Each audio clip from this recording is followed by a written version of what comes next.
하나님의 은혜와 은총이 오늘도 귀한 주일 주님의 성전에서 예배 드리는 여러분 모두 함께 하시기를 간절히 축복합니다. 여러분 사랑합니다. 축복합니다. 옆에 분들하고 인사하겠습니다. 사랑합니다. 축복합니다. 사랑합니다. 축복합니다. 한번 같이 따라해 보겠습니다. 모든 것이 하나님의 은혜입니다. 그렇습니다. 모든 것이 하나님의 은혜인 줄로 믿습니다. 여러분 그 은혜를 늘 기억하면서 감사하며 살아가시는 여러분들의 귀한 삶이 되시기를 간절히 축복합니다. 어린 시절 성탄절이 다가오면 그 성탄절 일주일 전부터는 긴장의 연속이었습니다. 여러분 왜 긴장했을까요? 과연 올해 산타 할아버지에게 선물을 받을 것인가 못 받을 것인가. 여러분 착한 일을 하면 선물을 받고 착한 일을 많이 못했으면 선물을 못 받는 거예요. 그러니까 일주일 동안 그동안 밀린 일들, 좀 못된 일들 좀 착하게 어떻게 일주일 동안 살까 고민하고 일주일 동안 열심히 착하게 사는 겁니다. 그리고 양말도 준비하고 나는 올해 이런 선물 받으면 좋겠네, 저런 선물 받으면 좋겠네 하면서 산타 할아버지를 기다렸어요. 그리고 노래를 불렀는데 어떤 노래를 불렀냐면 울면 안 돼 노래를 불렀어요. 여러분 울면 안 돼 아세요? 예, 어떻게 하시는지 아십니까 여러분? 한번 해볼까요? 시작.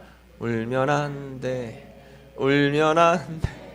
산타 할아버지는 우는 애들에게 선물을 안 주신대. 그래요. 우는 애들한테 선물을 안 준대요. 그러니까 울면 안 되잖아요. 그래서 그동안 울었어도 이제 선물 받으려고 울지 않는 겁니다. 저는 초등학교 이제 마지막 6학년 때 간절하게 정말 받고 싶은 선물들이 있었어요. 그런데 희한하게 그 산타 할아버지는 저에게 싼도 과자만 맨날 선물로 주더라고요. 그냥 성탄절날 일어나면 머리맡에 싼도만 있어요. 싼도. 여러분 싼도 아세요? 네, 과자. 싼도 과자만. 그래서 6학년 때 이제 하나님 제가 이제 내년이면 중학생에 올라가가지고 선물을 못 받을지도 모르는데 제발 올해는 싼도 말고 좋은 거 주세요.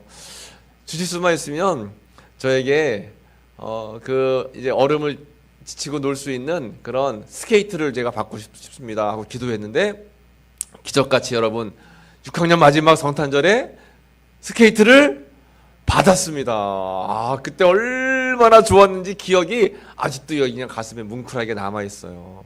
남아있습니다. 그런데 우리가 좀 전에 부른 그 울면 안 돼 노래 가운데 산타라고 하는 이름에 예수님을 넣으면 딱 맞아요. 우리는 지금 강림절기를 맞고 있잖아요. 강림절기. 예수님이 이 땅에 오심을 기억하면서 우리는 그 예수님을 기다리는 겁니다. 한번 오셨던 초림 예수님, 그리고 다시 오실 재림 예수님을 우리는 기다리는 거예요. 그 기다림을 가질 때 우리가 울면 안 돼, 울면 안 돼 하고 하나님 앞에 예배하고 찬송하는 겁니다. 우는 아이들에게는 예수님께서 선물을 안 주신대요. 물론 살다 보면 울 일이 있습니다. 살다 보면 어려운 일들이 있어요. 살다 보면 눈물 흘리지 않고 싶은데 눈물 흘릴 만큼 어려운 일이 있습니다. 그런데 좌절하지 말라는 거예요. 주저앉아 있지 말라는 겁니다. 부정적인 마음을 가지고 나는 이제 더 이상 안 되겠다라고 하는 마음 갖지 말고 당장은 힘들고 어렵고 눈물이 나지만 그래도 하나님께서 주실 선물을 기대하면서 울지 않는 거예요. 여러분 그런 예수님의 은혜가 여러분들의 삶 가운데 늘 충만하시기를 간절히 축복합니다. 여러분 예수님을 기다리는 이 강림의 절기, 대림 절기는 그거예요. 나에게 힘이 없고 나는 연약하고 나는 부족하지만 예수님이 내 삶 속에 찾아오시고 예수님이 내 마음 가운데 찾아오시면 우리는 할 수 있는 능력을 얻게 되는 거죠. 그래서 아기의 이름을 예수라 하라. 그 예수님은 임마누엘 되시는 거예요. 임마누엘의 뜻이 뭐예요? 하나님이 우리와 함께 하신다는 겁니다. 아기 예수님이 이 땅에 오신 것은 우리와 함께 하시기 위해서, 우리에게 힘을 주시기 위해서, 우리에게 능력을 주시기 위해서 이 땅에 오신 줄로 믿습니다. 여러분 만약에 풀리지 않는 문제가 있고 또 여러분들의 삶 속에 가정 가운데 어려운 일이 있으면 예수님 내 삶 속에 찾아와 주세요. 예수님 우리 가정 가운데 찾아와 주세요. 기도하시기를 축복합니다. 사람의 힘으로 풀리지 않는 문제들이 예수님이 찾아오시면 문제가 풀리는 겁니다. 그런 은혜를 경험했던 두 여인이 있습니다. 오늘은 그 두 여인에 대한 말씀을 한번 나눠보려고 해요. 그 두 여인은 엘리사벳과 마리아라고 하는 여인이었습니다. 한번 따라해 볼까요? 엘리사벳, 마리아. 그렇습니다. 엘리사벳과 마리아. 오늘 말씀을 나눌 이 엘리사벳과 마리아의 믿음이 여러분들의 믿음 되시기를 간절히 축복합니다. 오늘 이 두 여인의 믿음을 통해서 우리가 함께 은혜를 나누려고 합니다. 이 두 여인의 공통점이 있는데 그것은 임신입니다. 임신. 한 여인은 임신이 안 돼서 굉장히 어려운 가운데 있었고, 한 여인은 임신을 하면 안 되는 상황인데 임신을 하게 되는 거예요. 먼저는 엘리사벳입니다. 누가복음 1장 36절 말씀 보면 같이 읽어보겠습니다. 보라, 내 친족 엘리사벳도 늙어서 아들을 배웠느니라. 본래 임신하지 못한다고 알려진 이가 이미 6달이 되었나니. 엘리사벳은 나이가 많아가지고 이제 임신을 할 수 없는 상황이었어요. 그런데 어느 날 주의 사자가 나타나서 너에게 아기가 있을 것이다 라고 말씀해 주셨고, 그 말씀 그대로 아이를 갖게 됐어요. 그 아이를 갖게 된 지 이제 6개월이 지난 겁니다. 여러분, 살다 보면 아이를 너무너무 갖고 싶은데 아이가 생기지 않는 가정도 많아요. 이 엘리사벳의 가정도 남편은 사가랴였는데 이 두 부부가 아이를 갖기 위해서 굉장히 많이 애쓰고 노력하고 또 헌신하고 기도했어요. 그런데 아이가 생기지 않았습니다. 이미 마음에 있는 열정이 다 식었을 때에 어느 날 하나님께서 천사를 보내셔가지고 말씀하시는 거예요. 너희 가정에 아이를 줄 것이다. 그런데 그 남편 사가랴는 그 말을 믿지를 못했어요. 그런데 이 아내인 엘리사벳은 그 말씀을 굳게 믿었어요. 결국 아이를 갖게 됐지요. 여러분들의 삶 속에서도 생각지 않은 어려운 문제 속에서 주님을 의지하면 정말 생각지 않은 그런 은혜가 임하게 된다는 사실을 여러분 꼭 기억하시기를 간절히 축복합니다. 엘리사벳은 아이를 가질 수 없는 상황에서 아이를 갖게 됐어요. 반면에 이 마리아라고 하는 여인이 있습니다. 이 마리아라고 하는 여인은 누가복음 1장 31절에 같이 읽어보겠습니다. 보라, 내가 잉태하여 아들을 낳으리니 그 이름을 예수라 하라. 아멘. 어느 날 천사가 이 마리아에게 찾아왔어요. 그리고 수태고지를 하는 겁니다. 너가 임신하여 아이를 낳을 것인데 그 아이의 이름이 뭐예요? 예수예요. 이미 예수라고 하는 아이의 이름까지 지어졌어요. 그런데 이 아이를 가진 마리아는 아직 결혼을 하지 않았어요. 아직 남자를 만나본 적이 없어요. 아이를 가지면 안 되는 그런 여인이었습니다. 그런데 아이를 갖게 된 거예요. 이 여인의 입장에서는 굉장히 당혹스럽죠. 그래서 34절에 보면 마리아가 천사에게 말하되 나는 남자를 알지 못하니 어찌 이 일이 있으리까? 나는 남자를 알지 못하는데 어떻게 내가 아이를 갖게 될까요? 하고 굉장히 당혹스러운 그러한 대답을 하게 되는 것입니다. 여러분, 만약에 이렇게 여러분들의 상황이 마리아와 같은 상황이라면 어떻을까요? 이 당시에는 처녀가 아이를 가지면 돌에 맞아 죽게 되는 그런 율법이 있었습니다. 그러니까 이 마리아에게 임신했다라고 하는 소식은 이젠 죽음과 가까웠다. 죽을 수도 있다라고 하는 그런 굉장히 위급한 상황인 거예요. 그런데 이 마리아는 이것이 하나님의 말씀인 것을 깨닫고 믿고 그 말씀에 순종하는 거예요. 그런데 이 말씀을 들은 이후에 마리아가 한 행동이 있습니다. 그것이 오늘 본문의 말씀이에요. 먼저 첫 번째는 일어나 빨리. 한번 따라해 볼까요? 일어나 빨리. 일어나 빨리. 천사로부터 마리아는 이 아기 예수님이 이 땅에 오실 것이다. 너의 몸을 통해서 올 것이다 라고 하는 말씀을 듣고 제일 먼저 한 행동이 일어나 빨리입니다. 오늘 본문 말씀 39절 보면 이때 마리아가, 이때라고 하는 것은 천사가 자신에게 찾아와서 아이를 갖게 될 것이다 라고 말씀을 들은 그때입니다. 이때 마리아가 일어나 빨리 어디로 갔어요? 산골로 가서 유대한 동네에 이르러 했습니다. 이스라엘 지도는 길게 생겼어요. 이스라엘 지도는 길게 생겼는데 마리아가 살고 있던 지역은 북쪽에 있는 나사렛. 그리고 지금 일어나 빨리 유다로 향해서 갔다라고 하는 것은 남쪽 유다에 있는 엔켈림이라고 하는 지역입니다. 오늘날 거리를 따져보면 165km가 되는 거리예요. 그때 당시는 사흘이나 나흘 정도 열심히 바쁘게 가면 도착할 수 있는 거리였습니다. 그러니까 이 마리아는 너의 몸에 아기 예수님을 이제 잉태하게 될 것이다 라고 수태고지를 듣고 나서 일어나 빨리 나사렛에서부터 엔케림이라고 하는 유대까지 그가 이 여자가 걸어가는 거예요. 열심히 이제 엔케림으로 갑니다. 그 이유가 있어요. 이 유다 지역에 누구를 만나러 가냐? 바로 6개월 전에 먼저 임신한 누구요? 엘리사벳을 만나러 가는 거예요. 이 마리아와 엘리사벳은 친척 관계였습니다. 그리고 평상시에 어려움이 있을 때마다 마리아는 엘리사벳을 늘 의지했어요. 엘리사벳에게 조언을 들었고 엘리사벳으로부터 위로를 받았고 더더군다나 본인보다 6개월 전에 이미 아이를 갖게 되었다라고 하는 소식을 듣고 일어나 빨리 이 여인을 만나러 지금 마리아가 길을 나서게 된 것입니다. 이 말씀을 통해서 우리가 깨달을 수 있는 것은 뭐냐면 여러분 우리가 삶 속에 어려운 일을 당할 때 힘든 일들을 당할 때 물론 예수님의 은혜가 필요합니다. 예수님께서는 우리의 피난처가 되신다라고 말씀해 주셨어요. 그러나 다윗도 그를 위로했던 친구 누가 있었어요?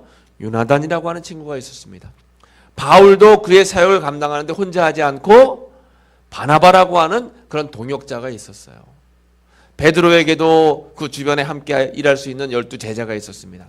하나님은 혼자서 일하지 않게 하시고 함께 동역할 그런 친구들을 주시는 거예요. 특별히 마리아는 힘들고 어려우니까 딱 생각나는 사람이 있었어요. 그것이 바로 엘리사벳이었습니다. 그래서 일어나 빨리 엘리사벳을 찾아간 거예요. 여러분 이 마리아의 모습을 보면서 우리는 두 가지를 깨달아야 돼요. 먼저는 내가 힘들고 어려울 때 나의 말을 잘 들어주고 이해하고 나를 위해서 눈물로 기도해 줄 수 있는 나의 기도의 영적인 동역자가 있는가?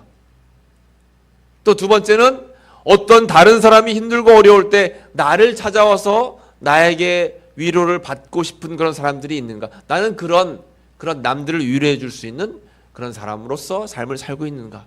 이것을 우리는 늘 점검을 해야 된다라고 하는 것입니다.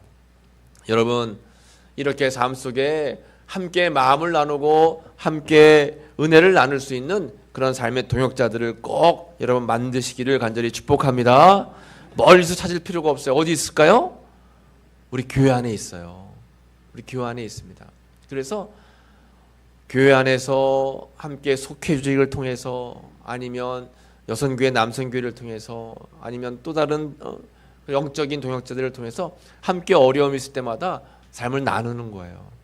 그리고 기도를 부탁하는 겁니다. 그러면 그것이 얼마나 큰 위로가 되고 힘이 되는지 모릅니다. 그런 은혜가 여러분들에게 있게 되시기를 간절히 축복합니다. 그리고 그렇게 하고 나서 이제 마리아는 무난하니라고 말씀에 기록이 되어 있어요. 이렇게 마리아는 엘리사벳을 만나고 나서 40절 말씀에 사가랴의 집에 들어가 엘리사벳에게 무난하니라고 했습니다. 여러분 무난이 뭐예요? 무난? 인사하는 거죠. 무난 인사하는 겁니다. 그런데 오늘 본문에 나와 있는 무난은 헬라어 성경에 보면 에스파사토라고 표현하고 있는데 반갑게 포옹을 하며 인사하고 서로 깊이 있는 대화를 나눈다라고 하는 뜻이에요.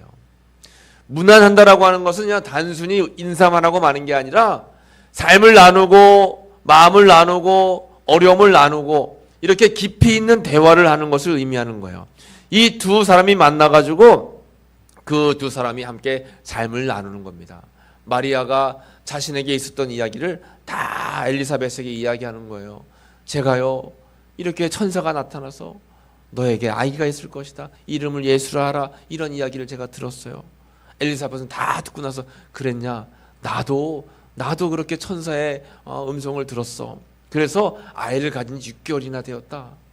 나의 아이의 이름은 세례 요한이라고 하라고 그렇게 천사가 이야기를 했어. 하면서 깊이 있는 대화를 나누는 거예요.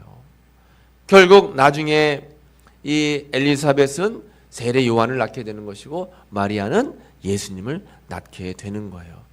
또 더더군다나 특별히 누가복음 1장 20절에 보면 보라 이 일이 되는 날까지 내가 말 못하는 자가 되어 능히 말을 못하리니 이는 내가 내 말을 믿지 아니함이거니와 때가 이르면 내 말이 이루어지리라 하더라. 누가 말 못하게 되었어요? 엘리사벳의 남편이었던 사가랴. 이 사가랴는 천사가 나타나서 너의 가정에 아이를 이제 줄 것이다라고 하니까 말도 안 됩니다. 나도 나이가 많고 내 아내도 나이가 많아요.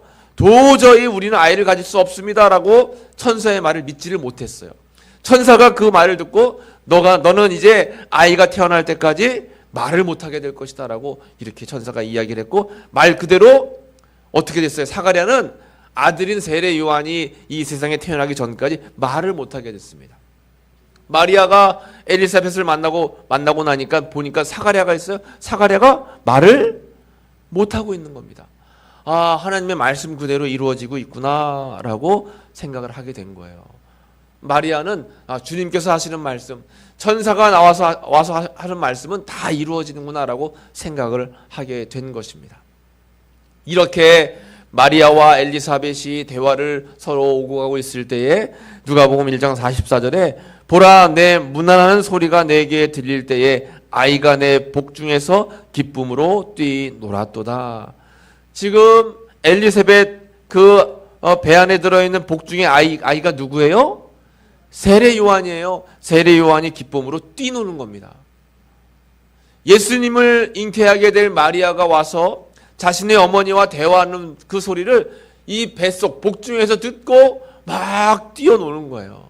그러니까 하나님께서 이미 세례 요한과 모두에게 놀라운 은혜를 베풀어 주셨다라고 하는 것입니다. 이렇게 엘리사벳은 본인이 나이가 많았지만 임신하게 되었고, 또 멀리서 찾아온 마리아가 처녀인데 아이를 갖게 된 것에 대해서 다 이해할 수 있었습니다. 엘리사벳은 굉장히 믿음 좋은 여인이었죠. 특별히 엘리사벳은 성령 충만했기 때문에 이런 모든 일들을 분별할 수가 있었습니다. 오늘 41절에 보면 엘리사벳이 마리아가 문안함을 들음에 아이가 복중에서 뛰어노는지라 하고 뒷부분에 엘리사벳이 성령의 충만함을 받아 이렇게 말씀하고 있어요. 엘리사벳은 지금 성령의 충만함이 있는 겁니다. 성령의 충만함이 있으면 나타나는 것이 뭐냐면 영적인 분별력이에요. 화를 낼 때 내고 내지 않을 때 내지 않고, 이 말을 할 때 하고 하지 않을 때 하지 말아야 될 때 하지 않는 것. 이런 영적인 분별력은 성령 충만할 때 임하게 된다라고 하는 거죠. 그래서 엘리사벳은 성령이 충만했어요. 성령이 충만했기 때문에 분별력이 있었고, 처녀인 마리아가 와서 나 이제 아이를 갖게 될 거예요 라고 이야기했을 때 막 혼내거나 너 그러면 안 된다라고 이렇게 다그치지 않고, 하나님의 역사하심이야 하면서 마리아를 위로하고 오히려 축복을 해 주셨다라고 하는 것입니다. 이렇게 할 수 있었던 이유는 마리아가 지금 어떤 상태라고요? 성령으로 충만한 상태이기 때문에 그렇다라고 하는 것입니다. 1장 42절 말씀에 우리 한번 같이 읽어보겠습니다.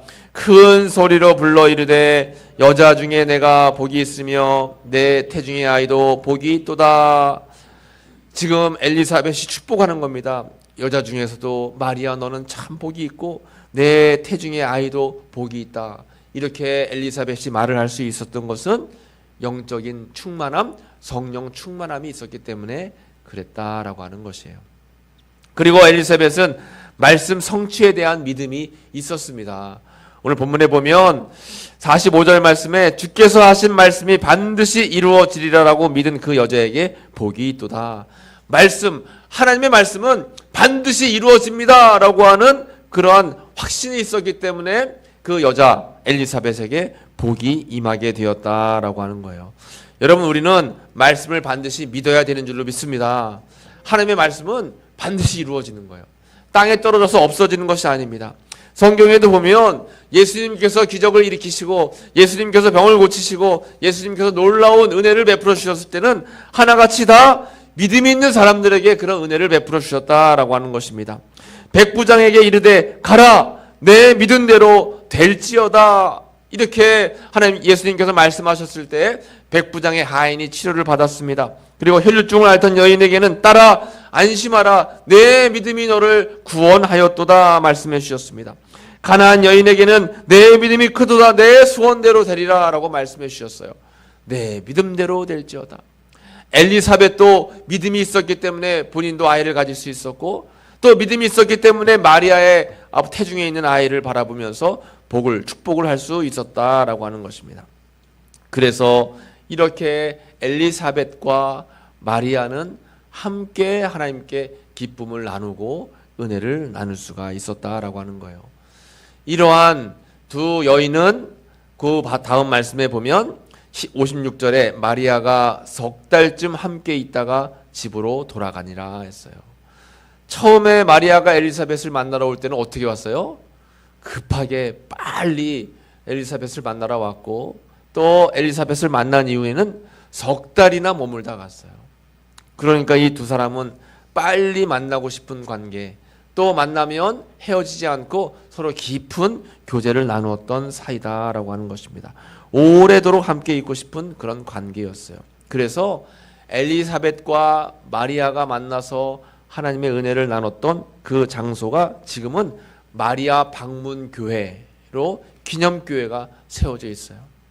그곳을 방문하는 사람들은 전부 다 이 마리아와 엘리사벳의 믿음을 보면서 우리도 어려운 가운데 있을 때에도 영적인 믿음을 통해서, 영적인 충만함을 통해서 다시 한번 예수님의 은혜를 경험하고 또 예수님의 은혜를 기억해야 되겠다라는 그런 은혜를 받게 된다라고 하는 것입니다. 이 두 여인은 이미 700년 전에 약속하신 예수님의 말씀을 기억하고 있었습니다. 그것은 뭐냐면 이사야에게 주신 말씀이에요. 이사야서 7장 14절 말씀을 같이 읽어보겠습니다. 그러므로 주께서 친히 징조를 너희에게 주실 것이라. 보라, 처녀가 잉태하여 아들을 낳을 것이요 그의 이름을 임마누엘이라 하리라. 아멘. 이미 700년 전에 하나님께서 이사야에게 보라, 처녀가 잉태하여 아들을 낳을 것인데 그의 이름을 임마누엘이라 하라. 임마누엘, 예수님이라고 하는 뜻이에요. 특별히 임마누엘은 하나님이 우리와 함께 하신다. God with us. 하나님이 우리와 함께 한다는 뜻이에요. 여러분들과 늘 함께 한다는 뜻입니다.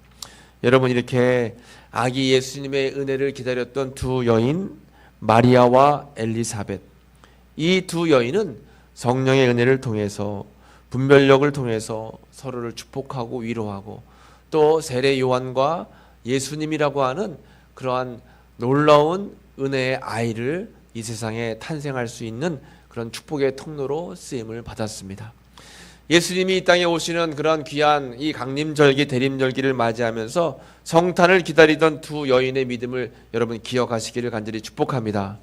때로는 아이를 가질 수 없는 어려운 상황 속에서도 엘리사벳과 같이 주님을 믿고 의지하는 성령의 충만함, 또 아이를 가지면 안 되는 그러한 상황에 있었던 처녀 마리아에게 아이가 이렇게 임신이 되었을 때에도 하나님을 믿는 믿음으로써 자신을 주님이 오시는 축복의 통로로 내어드린 마리아와 같은 그런 삶, 여러분들의 삶 가운데에도 그런 은혜가 함께 하시기를 간절히 축복합니다. 성탄의 절기에 놀라운 주님의 은혜로 말미암아 늘 기쁨이 넘치는 여러분들의 귀한 삶이 되시기를 간절히 축복합니다. 기도하겠습니다. 하나님 감사합니다. 성탄을 믿음으로 기다렸던 마리아와 엘리사벳처럼 저희들도 어려운 상황과 형편이라 할지라도 굳건한 믿음으로 나에게 찾아오시는 예수님을 기다리는 믿음의 사람이 다 될 수 있도록 인도해 주옵소서. 임마누엘 되신 주님께서 지금 이 시간 우리 마음에 찾아와 임재하고 성령 충만함으로 저희들을 이끌어 주시기를 간절히 원합니다. 언제나 우리와 함께 하시는 주님을 사모하며 예수님의 이름으로 간절히 기도하옵나이다. 아멘. 이 시간 치유의 기도를 하도록 하겠습니다. 여러분 아픈 곳이 있으면 아픈 곳에 손을 얹고 기도하시고 마음의 소원과 또